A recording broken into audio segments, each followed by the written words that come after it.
Bonjour à tous, aujourd'hui deuxième partie du tutoriel sur le blind, tutoriel débutant. On va repartir simplement de là où on s'est arrêté la dernière fois, à savoir le concept de buffer et son utilisation en cube de manière assez vague, assez théorique. Et on va maintenant apprendre 2-3 concepts en plus pour le blind qui vont être extrêmement utiles et qui vont être simplement les bases théoriques suivantes pour apprendre à faire le blind. Je vais me baser sur la même analogie du jeu de cartes pendant une bonne partie de la vidéo, avant de passer à quelques exemples plus concrets sur les cubes. À part que cette fois, pour corser un petit peu le truc, on va utiliser des paquets de 10 cartes, issus d'un jeu de cartes classique. Donc première chose qu'on va aborder, c'est la cible. Alors pour ce qui concerne la cible c'est simplement la carte, l'emplacement qui est concerné par la carte qui est dans notre buffer. Ici, j'utilise toujours le même buffer qui est la carte juste devant moi, la position numéro 1. La cible, dans ce cas présent, va être la carte qui est située à l'emplacement numéro 3. À l'emplacement numéro 4, pardon. Ici, en l'occurrence, c'est cette carte-là. Imaginons que je réutilise la même opération d'échange de deux cartes que celle qu'on a vue la dernière fois. Je vais échanger la carte numéro 4 pour la placer à sa bonne position, et la carte numéro 3 qui était auparavant à la position numéro 4. Désormais, la cible est différente, et elle devient donc la carte numéro 3. Voilà ce que c'est la cible. Et surtout, à partir de là, on va pouvoir définir ce que c'est un cycle. Un cycle, c'est simplement un enchaînement de plusieurs cibles jusqu'à ce qu'on résolve notre carte buffer. Avec un premier exemple concret ici, ce jeu-là qui est plutôt mélangé.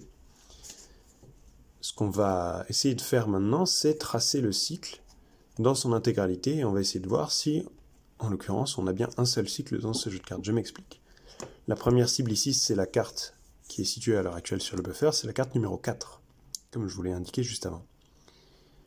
Ensuite, en suivant le même cheminement que celui que j'ai présenté lors de la vidéo précédente, on va mémoriser donc 4, 3, ces deux cartes vont être échangées, donc on aura la carte numéro 3 ici. On va ensuite mémoriser 5, et la carte numéro 5 sera ici une fois que les cartes 4 et 3 seront résolues. Donc on va avoir donc 4, 3, 5, 9, 7, 8, 2, 10, 1. Et une fois qu'on aura procédé à toutes ces opérations d'échange de cartes successivement 2 à 2, eh bien on aura toutes les cartes qui seront placées au bon endroit. Alors pourquoi toutes? Simplement parce que les cartes, donc, dans l'ordre 4, 5, 3, 9, 7, 8, 2, 10, 1, seront toutes placées, et la carte numéro 6, que je n'ai pas encore rencontrée dans le cycle, donc, la carte 6 est déjà bien placée en 3, 4, 5, 6e position. Donc ce jeu de cartes, ce mélange-là en l'occurrence, il a un statut particulier, c'est simplement, on a besoin d'un seul cycle pour couvrir toute la résolution de ce mélange-là. Donc un dernier coup, on va repasser l'intégralité des positions. 4, 3, 5, 9, 7, 8, 2, 10, 1. Et la 6 n'a pas bougé, puisqu'elle n'a pas été affectée lors du cycle. Ok, donc dernière remarque concernant ce mélange-là. C'est un mélange qu'on peut qualifier de chanceux pour deux raisons. D'une part, on a la carte 6 qui est déjà résolue, qui est déjà à sa position finale. Et d'autre part, on a eu besoin d'un seul cycle pour couvrir toutes les permutations et remettre tout le jeu dans l'ordre. Voilà ce que c'est la définition d'un cycle. Ok, je passe maintenant à un autre mélange avec les cartes de carreau. Le mélange est le suivant. Donc je vais commencer par mémoriser tranquillement à partir de ma première cible, qui est la carte numéro 3. Donc 3, 2, 8 et 4. Et là, là il se produit quelque chose de bizarre, puisque je retombe sur ma carte qui est censée aller dans le buffer. C'est-à-dire que là, j'ai fini mon cycle. 3, 2, 8, 4. Ok, la question qui se pose maintenant, c'est de savoir si le jeu est remis dans l'ordre croissant, c'est-à-dire si le problème est résolu ou pas. Et la réponse est, en l'occurrence, non, parce que la carte numéro 5, certes, elle est placée à son emplacement réservé, on va dire, elle est placée au bon emplacement, ce qui est cool, mais les cartes 6 et 7, elles sont inverser les deux. Et après, d'ailleurs, on peut remarquer que les cartes 9 et 10, elles, sont, tout comme la carte 5, bien positionnées. Donc ici, le premier cycle, un dernier rappel, le premier cycle qui est parcouru, ce sera 3, 2, 8, 4, et on va retomber sur la pièce buffer, sur la carte buffer en l'occurrence. Donc maintenant, je vais profiter de cet exemple-là pour présenter le principe du cycle break. On va créer un nouveau cycle, rupture de cycle aussi, parfois on dit en français. C'est-à-dire qu'on va utiliser une des cartes qui n'est pas encore résolue, et on va l'échanger avec notre carte buffer pour se ramener à une espèce de nouvelle configuration, et on va ainsi parcourir un autre cycle jusqu'à retomber à nouveau sur notre carte buffer. Et on fait ça autant de fois que nécessaire pour couvrir l'ensemble des cycles. Donc ici, je vais le faire cette fois en échangeant les cartes au fur et à mesure. Donc 3, 2, 8, 4. Donc première opération, la carte 3 est placée. La carte 2 est placée. La carte 8 est placée. Et maintenant, la carte 4 est placée. Donc maintenant, le jeu de cartes se résume à 1, 2, 3, 4, 5, 7, 6, 8, 9, 10. Donc là, on n'a pas le choix en fait. On est obligé de faire quelque chose de plus si on veut résoudre le mélange. La première option, lorsque on termine et qu'on retombe sur le buffer, c'est de ne rien faire, mais dans ce cas, le problème n'est pas résolu, donc c'est une stratégie qui est un peu idiote au final. L'autre option, c'est d'utiliser donc le principe du cycle break, rupture de cycle, ou alors on pourrait appeler ça une création d'un nouveau cycle, entre guillemets. On va échanger avec une des deux cartes, ici il y en a deux, une des cartes qui ne sont pas résolues. Par exemple, je vais prendre la 7, et je vais faire cet échange-là. Puis je vais continuer mon cycle comme si de rien n'était. Donc la carte numéro 7 est désormais à résoudre. Donc j'échange avec la carte 6. La carte 7 est maintenant résolue, et il ne me reste donc plus qu'une dernière opération pour échanger à nouveau la carte 6 et la carte 1. Et cette fois, on est bien retombé sur la carte qui doit aller dans le buffer, et toutes les cartes sont déjà résolues. Donc là, c'était un mélange particulier, parce que d'une part, il était chanceux, les cartes 5, 9 et 10 étaient bien placées, mais d'un autre côté, on n'a pas pu tout résoudre avec un seul cycle, et on a dû créer un nouveau cycle supplémentaire. Alors, troisième exemple aujourd'hui, pour à nouveau illustrer le principe du cycle break, nouveau cycle, création de nouveau cycle, etc. Ici, dans ce cas particulier, la première carte qui est dans l'emplacement buffer, c'est la numéro 8. Donc je vais commencer par l'échanger avec la carte qui est à la position numéro 8. Et je retombe directement sur ma carte buffer. C'est vraiment pas de bol en l'occurrence. Donc pour ça, je suis obligé de lancer un nouveau cycle quasiment au tout début. Quasiment au tout début de la résolution. Donc pour ça, je vais choisir la première carte, par exemple. La première carte dans l'ordre croissant qui n'est pas résolue. Donc celle-ci, la carte numéro 2 est déjà résolue, ce qui est un petit coup de chance. La carte numéro 3 n'est pas résolue. Donc la carte qui est à l'emplacement numéro 3 n'est pas résolue. Donc je vais commencer par faire cette rupture de cycle-là, créer le nouveau cycle dans la position numéro 3.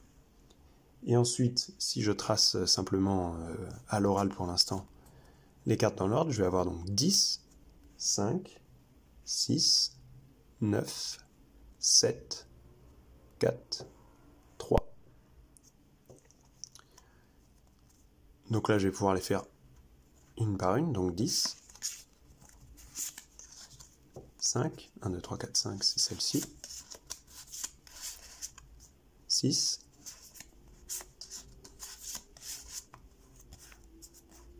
9,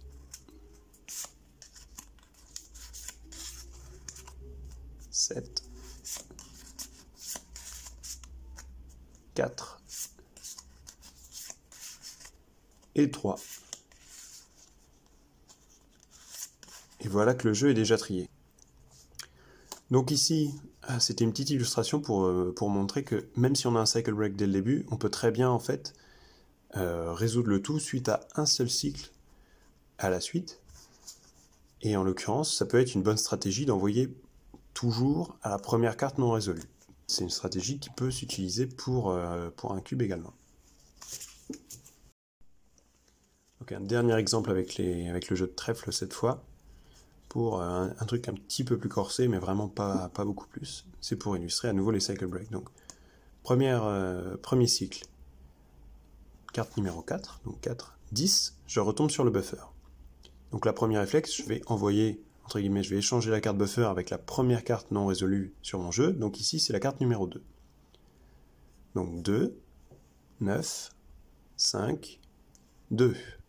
Donc là, j'ai déjà terminé 2 cycles. Est-ce que tout le jeu est déjà résolu? La réponse est non, puisque la carte numéro 3, je ne l'ai pas encore, résolue lors de mes 2 premiers cycles. Donc je vais attaquer à nouveau un autre cycle, en fait. Donc ce sera le 3e cycle pour l'instant de ce jeu-là, de ce mélange-là.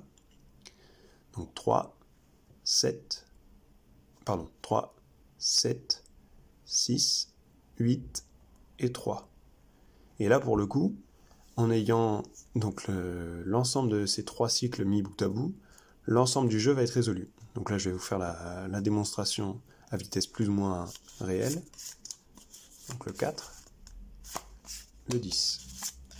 Je retombe sur le buffer, je vais l'envoyer ici à la première carte, une première position non résolue. C'est la numéro 2.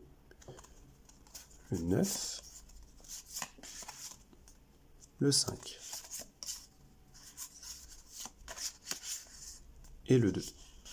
Et là, à nouveau, je dois lancer un nouveau cycle. Je le fais sur la première carte non résolue qui est la position numéro 3. Carte numéro 7. Carte numéro 6. Carte numéro 8. Et enfin, la carte numéro 3. Et donc là, il m'a fallu 3 cycles pour venir à bout de ce mélange. Et ces 3 cycles étaient ceux que l'on vient de suivre pour résoudre. Je vais revenir un petit peu plus sur le tout dernier mélange là que je vous ai présenté. Donc, qu'est-ce qui se passe une fois que j'ai fini mon premier cycle, qui était pour rappel 4, 10. Il y a plusieurs options. Soit je ne fais rien, mais dans ce cas, on n'avance pas, donc on ne peut pas résoudre le problème. Donc on va vite éliminer cette option-là, évidemment. Soit, comme on l'a vu auparavant, on utilise ce qu'on appelle un cycle break, c'est-à-dire qu'on échange notre buffer avec une position qui est pour l'instant non résolue, jusqu'à retomber dessus et ainsi terminer un 2e cycle. Soit on utilise le principe de buffer flottant. Le principe de buffer flottant, c'est simplement de se dire, eh bien, au lieu d'échanger ma carte buffer avec une position qui n'est pas résolue, je vais simplement mettre cette carte-là de côté et utiliser par exemple la 2e carte, ou alors la première carte non résolue, comme nouveau buffer.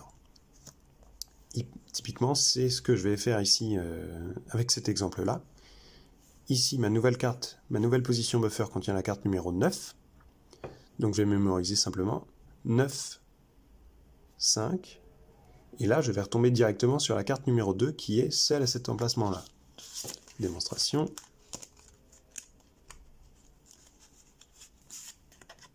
« 9, puis 5. » Et là, c'est un cas encore particulier que je viens de vous présenter, c'est pour ça que je prends cet exemple-là. Mon nouveau buffer est à nouveau résolu, donc je peux utiliser une 3e fois dans le même exemple, un buffer flottant en utilisant cette position-là. En l'occurrence, je vais avoir la carte 7 à mémoriser, puis la 6, puis la 8, et c'est tout. La 7, puis la 6, puis enfin la 8. Et là, à nouveau, je retombe au final sur la même solution. Le paquet est désormais trié. Donc l'option du buffer flottant peut être très utile pour avoir moins de choses à mémoriser, comme vous le voyez en comparaison tout de suite sur la vidéo. L'inconvénient, c'est que ça demande un effort supplémentaire lors de la mémorisation pour savoir, eh bien justement, quand est-ce que la transition d'un buffer à un autre se fait. Et ce principe-là, on peut le retrouver de la même manière sur un cube.